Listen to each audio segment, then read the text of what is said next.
ঢাকার সড়ক ও নৌ পরিবহন খাতে চাঁদাবাজির অভিযোগ নতুন নয়, তবে সম্প্রতি এই বিষয়টি নিয়ে নতুন বিতর্ক সৃষ্টি হয়েছে।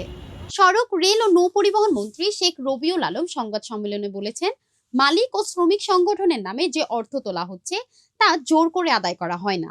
মন্ত্রীর ভাষায় এটি সমঝোতার ভিত্তিতে সংগৃহীত হচ্ছে। চাঁদা আকারে আমাদের কাছে দেখার সুযোগ হচ্ছে না, কারণ তারা সমঝোতার ভিত্তিতে করছে। চাঁদাবাজি এরকম যদি কেউ করতে আসে তা কোনো সুযোগ নেই। মন্ত্রী আরো বলেন, মালিক সমিতি ও শ্রমিক সংগঠন নিজেদের কল্যাণে এই অর্থ ব্যবহার করে। চাঁদা বলতে আমি যা বুঝি সেটা এখানে নেই। এটি স্বেচ্ছা ও সমঝোতার ভিত্তিতে করা হচ্ছে। তিনি সাংবাদিকদের জানান, তবে কতটা ব্যবহার হয় এবং কারা উপকৃত হয় তা নিয়ে বিতর্ক রয়েছে।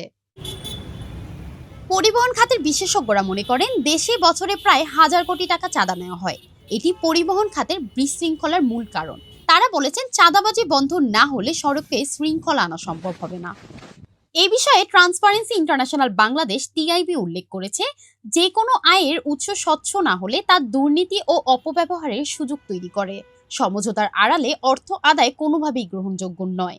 এটি দীর্ঘমেয়াদ জনগণের আস্থা ক্ষুণ্ণ করবে। মন্ত্রী আরও জানিয়েছেন, নতুন সরকার পরিবহন খাতকে স্বচ্ছ ও জনবান্ধব করতে কাজ শুরু করেছে। রেল সম্প্রসারণ, সড়কে শৃঙ্খলা ফেরানো, খাল পুনঃখনন এবং সমন্বিত পরিবহন ব্যবস্থা তৈরির জন্য 180 দিনের কর্মপরিকল্পনা নেওয়া হবে। এছাড়া অটোরিকশার নিয়ন্ত্রণ, যানজট কমানো ও রেল খাতের দেশীয় উৎপাদন সম্ভাবনা খতিয়ে দেখা হচ্ছে। এভাবে মন্ত্রণালয় সমঝোতার নামে চাঁদাবাজি বন্ধ এবং সড়ক পরিবহন খাতকে স্বচ্ছ, জনগণের উপকারমুখী করার দিকে পদক্ষেপ নিতে যাচ্ছে। তবে সামাজিক যোগাযোগ মাধ্যমে ইতিমধ্যেই এই বিষয়টি নিয়ে ব্যাপক সমালোচনা ও বিতর্ক দেখা দিয়েছে। বিশেষজ্ঞরা সতর্ক করেছেন, অনলাইন বিতর্ক যদি বাস্তব কর্মপরিকল্পনার সঙ্গে না মিলে তা সরকারের জনসেবামূলক ভাবমূর্তিকে ক্ষতিগ্রস্ত করতে পারে এবং পরিবহন খাতে পুনরায় অব্যবস্থাপনা সৃষ্টি হতে পারে। শুধু সময় বলবে এই কর্মপরিকল্পনা কতটা কার্যকর হবে এবং চাঁদাবাজির সংস্কৃতি কত দ্রুত নির্মূল করা সম্ভব।